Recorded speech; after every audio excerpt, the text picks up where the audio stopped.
Assalamualaikum warahmatullahi wabarakatuh. Bapak, Ibu yang saya hormati, saya muliakan, khususnya Om Lim sebagai pembawa acara. Sebenarnya saya udah nggak perlu lagi bicara. Tadi bapak-bapak yang ada di sini, kebetulan dari 3 kelompok ini, EPPT ini paling banyak ini, dari Pak Dwi, Pak Rajasa, Pak Mulyono, dan saya. Dan yang lain-lain dari Poros Bandung Jakarta dan dari Petisi 100. Udah lengkap. Bisa memberikan gambaran kepada kita semua yang hadir maupun yang mendengarkan betapa amburadul dan carut marutnya kondisi bangsa Indonesia atau Negara Kesatuan Republik Indonesia saat ini. Sudah jelas kan? Jadi kalau tadi Pak Rajasa mengatakan tak ada cara lain, people power. Tapi kalau Pak Mulyono istilah gerakan rakyat.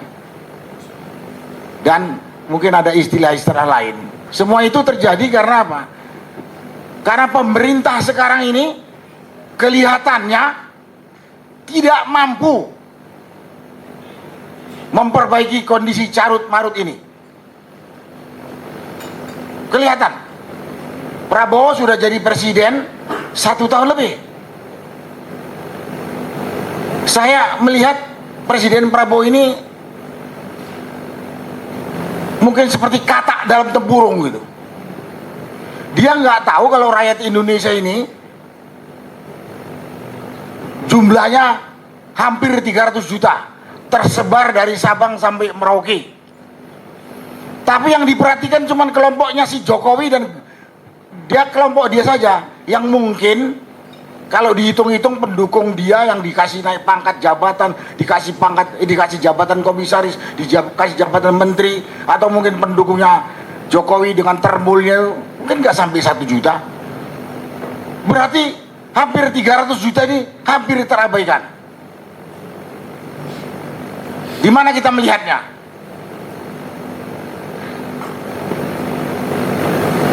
Melihatnya begini, suara rakyat Indonesia ini, saya yakin mayoritas menghendaki Jokowi diadili, tangkap, adili. Saya yakin juga sebagian besar rakyat Indonesia majulkan Gibran. Ya, majulkan tuh mau dipecat atau diapain sama lah itu kan. Nah, karena sangat jelas kesalahannya, nggak perlu saya omongkan di sini. Karena tadi teman-teman sudah ngomong dan kita semua bangsa Indonesia ini tahu. Tapi lihat Prabowo masih bermesraan dengan kelompok ini. Bahkan pada waktu yang lalu dia mengatakan anak buahnya tuh, saya tahu suasana pertemuan di Gerindra itu, tahu ya, dapatnya. Tahu dia teriak hidup Jokowi gitu. Jadi otaknya Prabowo itu pikirannya cuman yang dia senengin saja, yang diperhatikan, yang rakyat enggak. Habis itu dia ngomong Jokowi itu kopeng saya, Jokowi itu guru politik saya. Apalagi gak usah mencela-mencela, kita ini memang timnya Jokowi. Apa yang dianggap Prabowo ini rakyat Indonesia dia itu saja gitu. Padahal orang yang disebut itu orang yang begitu kotor. Saya katakan Jokowi dan Gibran itu sangat kotor. Kategorinya sudah pengkhianat negara. Tapi Prabowo masih bermesraan dengan dia.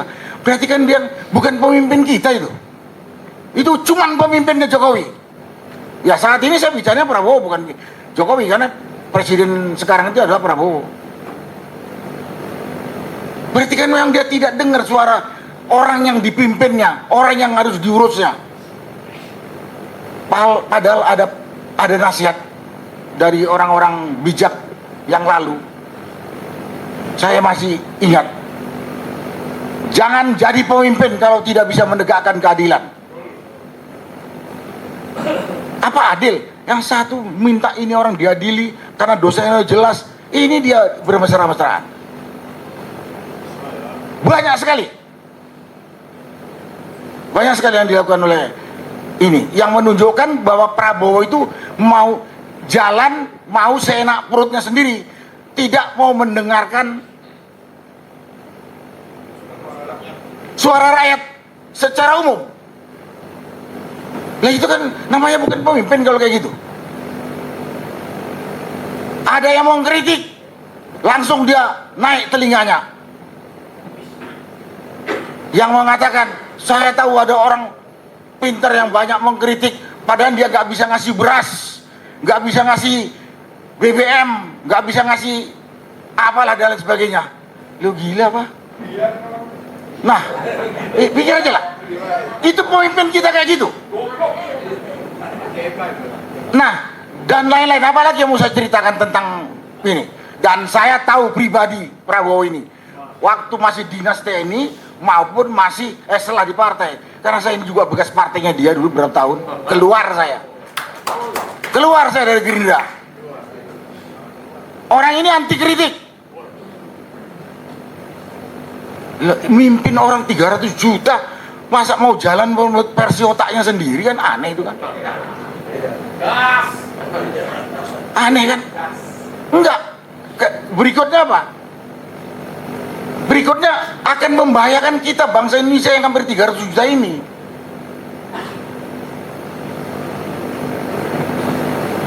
Di samping tadi yang saya katakan anti kritik, udah terbukti.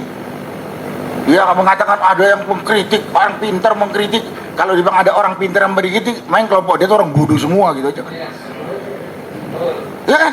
Dia bilang ada orang pintar yang kerjaannya mengkritik, pada dia nggak bisa mengasih ini itu aja. Berarti kelompok dia itu orang bodoh gitu kan. Logikanya kan begitu.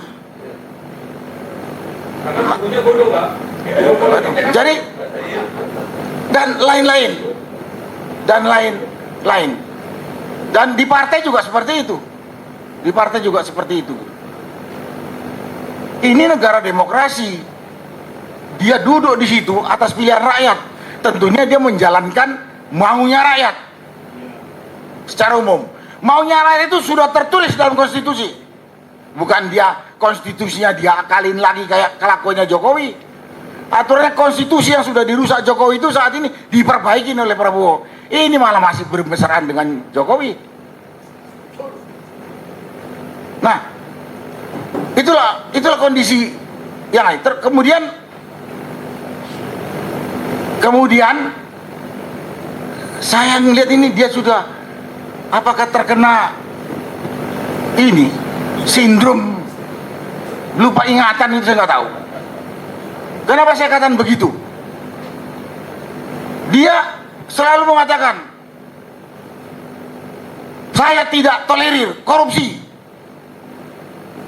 Sejak dari kampanye sampai dia begitu dilantik jadi presiden. Hari ini sudah 1 tahun. Koruptornya di sebelah dia nggak ditangkap. Yang paling gampangnya Jokowi, Luhut, banyak, ada Bahlil dan segala macam.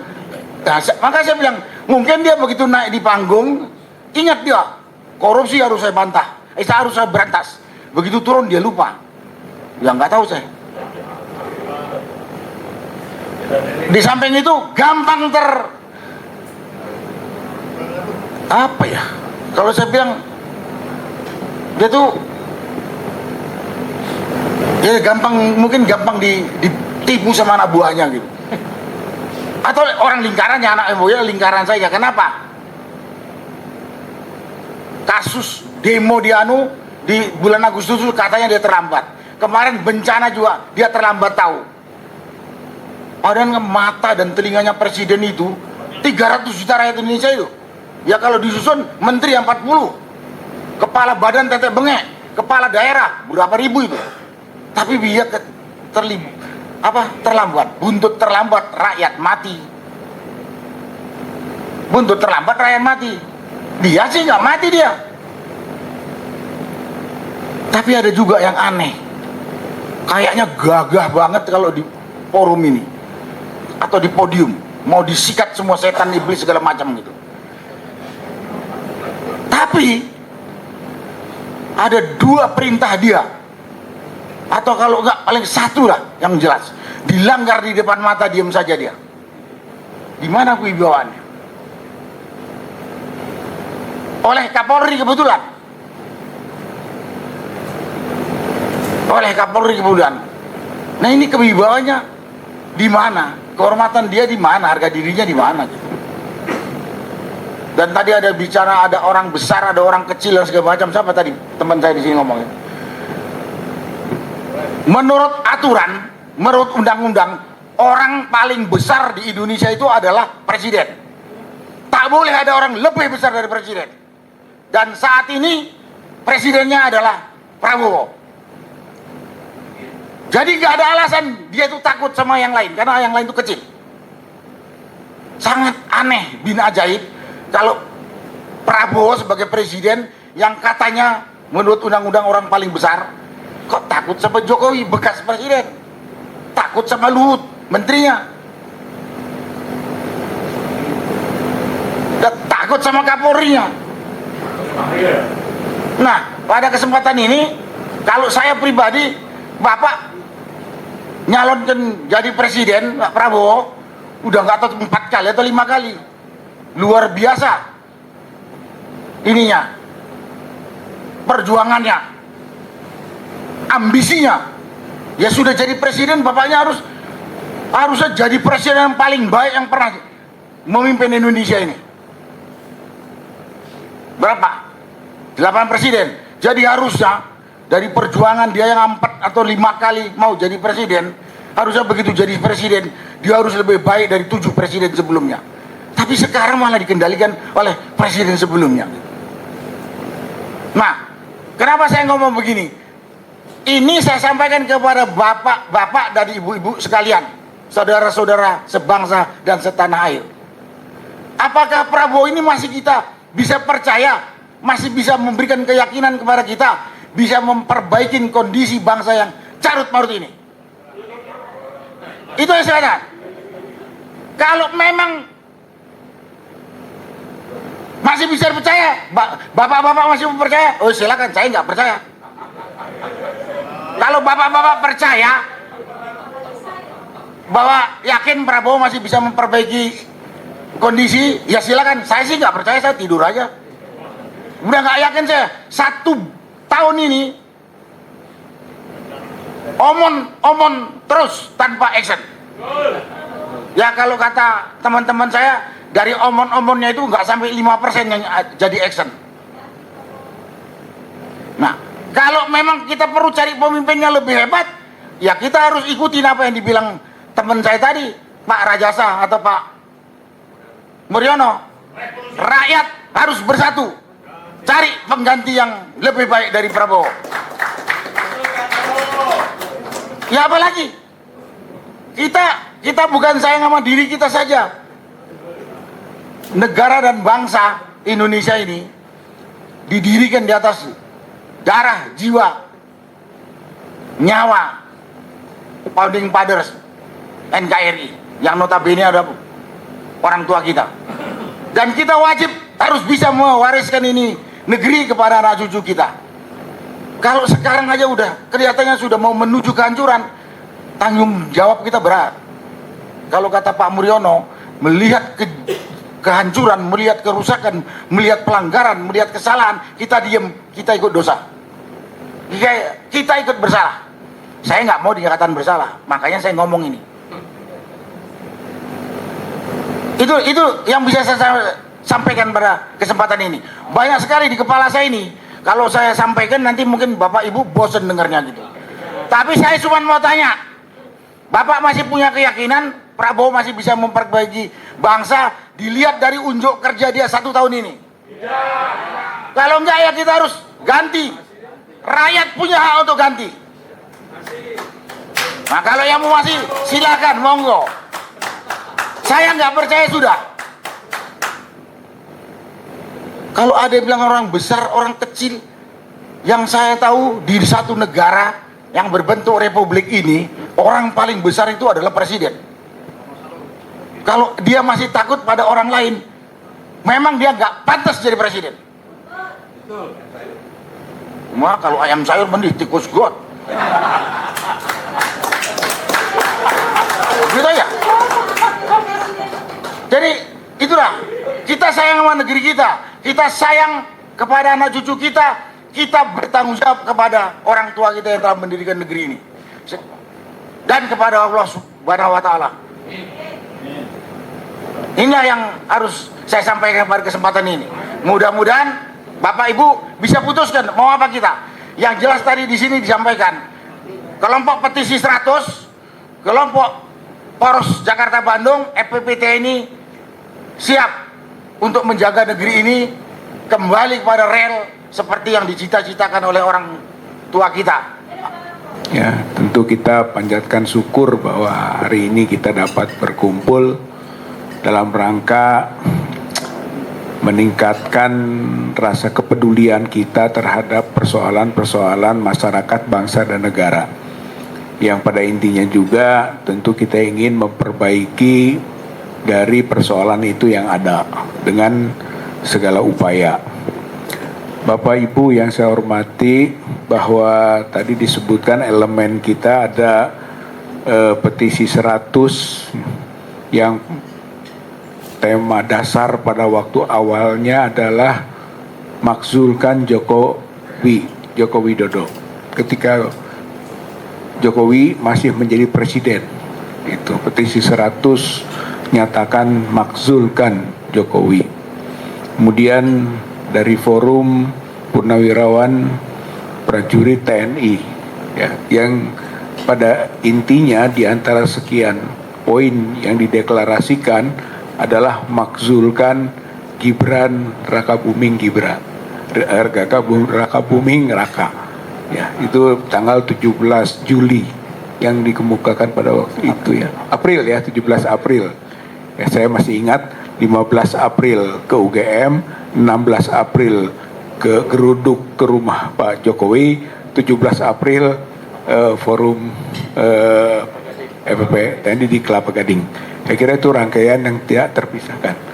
Dan Poros Bandung Jakarta itu justru mengcombine isu pokoknya, yaitu tangkap adili Jokowi, karena Jokowi sudah tidak perlu dimakzulkan lagi. Itu kan sudah makzul, karena sudah makzul tinggal pertanggungjawabannya. Dan itu diawali dengan tangkap lalu adili. Dan karena Gibran masih menjabat sebagai wapres, ya spirit kita makzulkan Gibran. Ya, itu intinya. Nah, permasalahannya kenapa? Karena Jokowi Gibran ini satu paket tak terpisahkan, gitu. Yaitu kolusi, korupsi, nepotisme. Saya kira ini inti daripada reformasi. Reformasi 1998 itu karena KKN, gitu ya. Kemudian sekarang juga KKN yang masih berkelanjutan, gitu ya. Itu sudah 28 tahun. Tuh. Jadi sudah cukup lama kita menilai pasca reformasi yang lalu ternyata tidak menghasilkan hasil yang baik. Bahkan di 28 tahun kemudiannya, sekarang mah 27, tapi nanti 2026 itu masuk 28 tahun, maka ternyata KKN itu makin merajalela. Gitu. Itulah semangat kita, ini harus reformasi lagi. Gitu ya. Jadi reformasi pertama KKN, reformasi kedua juga ini KKN. Gitu. Yang sentralnya ternyata masih kerja cawe-cawe Jokowi dan keluarga, gitu, yang dilanjutkan oleh Prabowo, gitu. Saya kira ini masih satu paket, gitu kan, sehingga nantinya menjadi satu alternatif bagi rezim yang sekarang ada, mau ikut reformasi kedua sebagai subjek atau mau menjadi objek yang direformasi, gitu. Jadi itu pertanyaan yang paling mendasarnya. Nah, Bapak Ibu yang saya hormati, soal KKN atau korupsinya Jokowi yang juga dengan keluarga, itu kan kalau saya sering kemukakan, korupsi itu yang terbaca publik financially corruption, korupsi yang sifatnya finansial, selalu berhubungan dengan kekayaan. Tapi sebetulnya sebelum ada financially corruption, itu ada authority corruption. Power tends to corrupt, and absolute power corrupt absolutely, kata Lord Acton. Berarti harus ada authority dulu, ada kewenangan dulu. Dia menyimpang dari kewenangan. Itu yang menyebabkan melakukan korupsi kekuasaan yang akan berujung tadi kepada korupsi kekayaan. Gitu. Tapi akarnya untuk Jokowi ini soal KKN tadi korupsinya itu adalah documentary corruption, korupsi dokumen. Gitu. Mulainya dari korupsi dokumen, yaitu masalah pemalsuan ijazah. Ini akar ini. Dari pemalsuan ijazah, penggunaan ijazah palsu, akhirnya ke korupsi kekuasaan, ujungnya korupsi kekayaan. Itu semuanya dikerjakan oleh Jokowi, Gibran, Iriana, gitu kan, kemudian Usman dan keluarganya semua. Gitu. Jadi yang disebut dengan nepotisme gitu. Nah, karena ada akar ijazah palsu itulah, maka kita ingin mendobrak juga mulai dari reformasi itu, ya gitu kan, sampai sekarang kemarin tanggal 15 Desember itu prosesnya berujung yang disebut dengan gelar perkara khusus, gitu kan, untuk mencari kebenaran dari dokumen itu. Publik sudah tahu dan sudah membaca bahwa ijazah Joko Widodo palsu dari fotokopi yang beredar. Nah, kemarin ini hal yang penting dari gelar perkara khusus ialah dengan berat hati akhirnya pihak Polda Metro Jaya menunjukkan. Dan setelah ditunjukkan, kita lihat itu tidak berbeda dengan yang beredar. Berarti yang sudah dianalisis oleh para ahli itu palsu. Sekarang ditunjukkan tentang dokumennya yang itu-itu juga. Berarti dugaan semakin kuat bahwa ijazah Joko Widodo palsu. Bahkan Pak Rajasa dan mungkin teman yang lain sudah mengatakan di mana dibikinnya. Itu sudah sampai ke di mana pabriknya. Gitu kan, Pasar Pramuka. Kita sudah dorong Pak pihak polisian coba teliti periksa Pasar Pramuka. Tapi nggak mau, diam saja.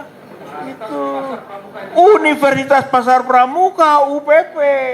Gitu. Beliau ini rektornya. Pesan satu dapat dua, Pak. Iya.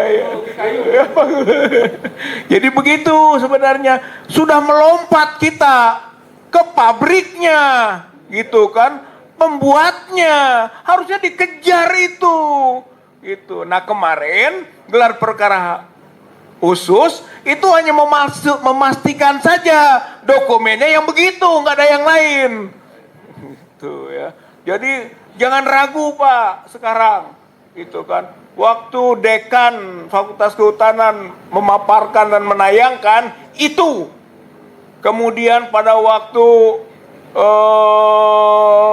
Bareskrim menyampaikan menayangkan itu, pada waktu juga ditunjukkan ke wartawan itu yang disampaikan oleh Dian Sandi itu, kemudian juga KPU menyampaikan memberikan ini itu juga KPUD DKI itu, kemudian juga KPUD Surakarta itu juga. Jadi sudah tidak ragu lagi kita. Valid. Gitu ya. Kalau hadis mah sahih, gitu kan. Banyak yang riwayatkannya dari sana sini. Itu. Nah, tinggal soal ijazah palsu ini satu lagi, yaitu laboratorium forensik untuk memeriksa seobjektif dan setransparan mungkin. Tidak mungkin dong. Ya, inilah pentingnya rakyat. Inilah pentingnya lembaga-lembaga ormas, kampus, gerakan-gerakan mahasiswa, kita forum forum Purnawirawan Prajurit TNI, Petisi 100, Poros Bandung Jakarta, semua mendesak kepolisian supaya laboratorium forensik melakukan pengujian terbuka. Kalau tidak terbuka, dimanipulasi, bohong lagi. Yang sudah jelas palsu akan diumumkan lagi identik, gitu kan, sampai kesimpulannya asli. Itu mungkin seperti Barreskrim kemarin yang kita protes juga itu atas tata cara dan mekanismenya sampai pada penetapan itu. Jadi sekarang harus diawasi, itu kan, bahkan harus ada ikut serta dan partisipasi. Itu pilihannya dalam proses uji di laboratorium forensik Mabes Polri. Atau yang kedua, kita desak juga Mabes Polri melalui Polda Metro Jaya yang sedang bergerak kasusnya, itu memperbolehkan laboratorium forensik lain. Itu yang netral, independen, baik di dalam negeri maupun luar negeri, untuk menguji dokumen yang itu juga. Gitu ya. Coba teliti, coba periksa. Gitu. Saya kira ini nanti penyelesaian penting sebelum ke pengadilan.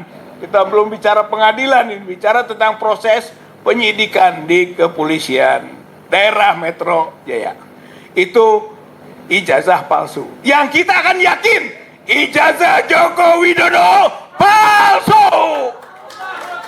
Yakin kita, insya Allah. Itu dari proses-proses yang bergerak, dari fenomena yang ada, maka sulit untuk membuktikan bahwa ijazah Joko Widodo asli. Kemudian yang terakhir, seperti yang kita sampaikan tadi, di sini adalah tantangan tentu saja bagi pemerintahan Prabowo. Gitu, mau ikut reformasi atau direformasi, itu pilihannya, gitu ya. Karena apa? Karena ini waktunya, 2026 ini penentunya. Dulu reformasi 1998 itu bulan Mei.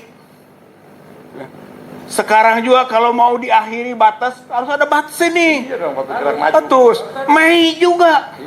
2026. Ini batas namanya. Kalau mau merujuk pada reformasi 1998. Itu kan jilid pertama, jilid kedua juga kalau 2026 ini Mei, yaitu sama. Kalau mau itu batas waktu. Sebelumnya tentu lebih baik. Gitu ya. Itu upaya. Oleh karena itu, Poros Bandung Jakarta, FPP TNI, dan juga Petisi 100 siap menjadi motor dari gerakan reformasi kedua ini.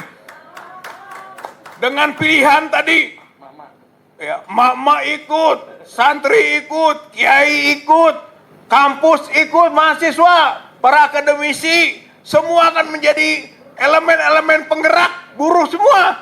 Tapi kita akan siap mempelopori. Siap mempelopori reformasi jilid 2. Ya, perubahan politik yang wajib terjadi di negeri ini. Alhamdulillah saya dicekal 6 bulan. Nggak boleh keluar negeri. Mungkin maksudnya supaya di dalam negeri saja ikut sama-sama menggerakkan reformasi jilid 2 ini. Bahwa kita tahu persis bangsa dan negara saat ini sedang diselewengkan dari amanat konstitusi. Kekuasaan dijalankan bukan lagi untuk sebesar-besarnya kemampuan rakyat, melainkan untuk melindungi kepentingan segelintir elit yang kebal hukum dan jauh dari nilai keadilan. Pasal 1 ayat 2 Undang-Undang Dasar 1945 menegaskan bahwa kedaulatan berada di tangan rakyat dan dilaksanakan menurut Undang-Undang Dasar. Ketika hukum diperalat, demokrasi dimanipulasi dan kritik dibungkam, maka yang terjadi adalah perampasan kedaulatan rakyat secara sistematis. Negara tidak boleh menjadi alat kekuasaan, aparat penegak hukum tidak boleh tunduk pada tekanan politik. Kekuasaan yang menutup diri dari pengawasan publik adalah kekuasaan yang menyimpang dan inkonstitusional. Kami dari FPTNI dengan beberapa civil society lainnya, tadi saya dengar ada dari Petisi 100, ada Gerakan Poros Jakarta Bandung, apalagi Om Lim? FPTNI ya. Nah mungkin ada beberapa lagi. Kami mengajak untuk kita memadukan kekuatan kita bahu-bahu membuat barisan gerakan rakyat. Jadi mungkin kita bisa menamakan adalah gerakan rakyat berdaulat. Dan kami sarankan bahwa pada kesempatan ini Om Lim, kita udah langsung aja action. Action artinya kita membuat satu pernyataan sikap awalnya dari gerakan rakyat berdaulat atau apapun namanya, ya. Kita membuat satu pernyataan sikap yang betul-betul isinya adalah untuk kita mengajak seluruh rakyat untuk bergerak, mulai bergerak. Karena ini tadi disampaikan oleh Pak Rajasa dan tidak bisa diomongin lagi ya Pak ya. Itu udah merupakan sifat dan agak sulit untuk berubah. Nah, kita harus siap-siap bahwa kita juga harus siap-siap untuk merubah. Jadi yang bisa merubah masalah bangsa dan negara ini adalah gerakan rakyat. Nah, ini kita pandai-pandai bagaimana kita melakukan suatu kegiatan sehingga kita bisa mengumpulkan rakyat sebanyak-banyaknya dan kita bisa menciptakan. Ini sebenarnya masalahnya adalah tidak ada common enemy, Pak. Ini belum dirasakan ada common enemy oleh rakyat ya. Jadi mereka tidak jelas nih mau kemana ini. Nah nanti kita bisa, ini apa yang tadi sampaikan Bapak-Bapak sekalian, itu kan adalah masalah-masalah penyelewengan, pengkhianatan pada negara dan bangsa. Itulah kita ciptakan, itulah musuh kita bersama. Jadi sekali lagi gerakan rakyat ini berdiri untuk menegakkan supremasi konstitusi dan hukum tanpa tebang pilih. Kemudian kedua, mengembalikan demokrasi yang jujur, adil dan bermartabat. Kemudian yang ketiga, melawan segala bentuk penyalahgunaan kekuasaan, korupsi, dan pengkhianatan terhadap kepentingan nasional. Kita menolak tunduk pada ketakutan. Kritik bukan makar, perlawanan konstitusional bukan kejahatan.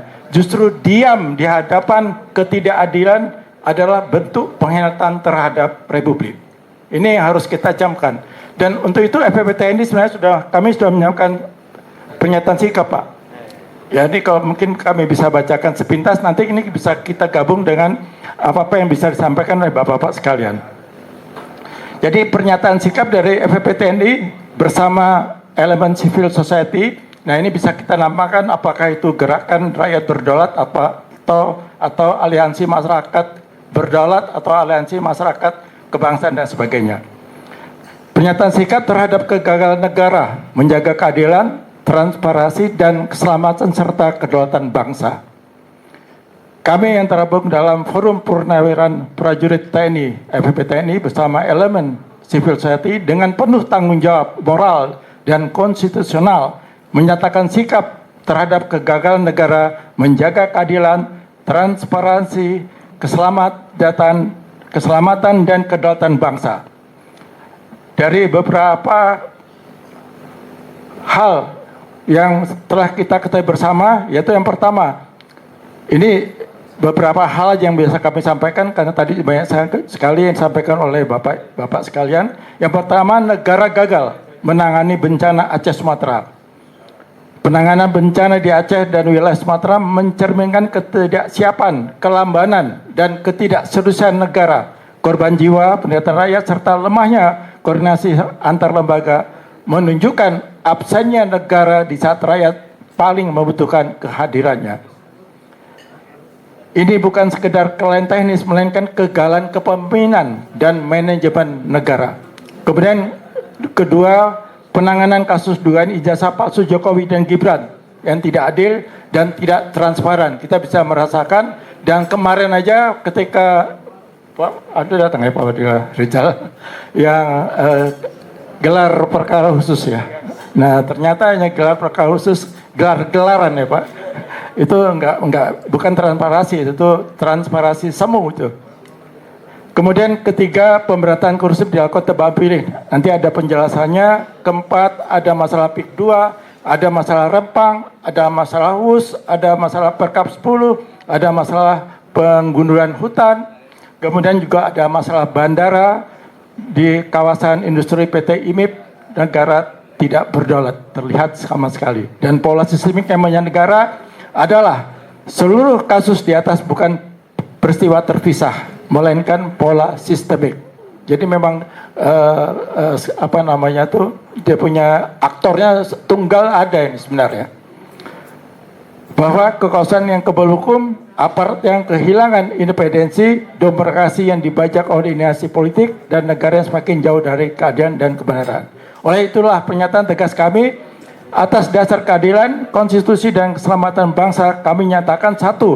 Menuntut pengadilan terhadap Joko Widodo atas seluruh kebijakan, tindakan, dan dugaan pelanggaran hukum yang merusak sendi-sendi demokrasi dan negara hukum. Ini agak lebih halus ya Pak Sabri. Kalau di Bandung tangkap dan adili Jokowi ya. Ini sama sebenarnya.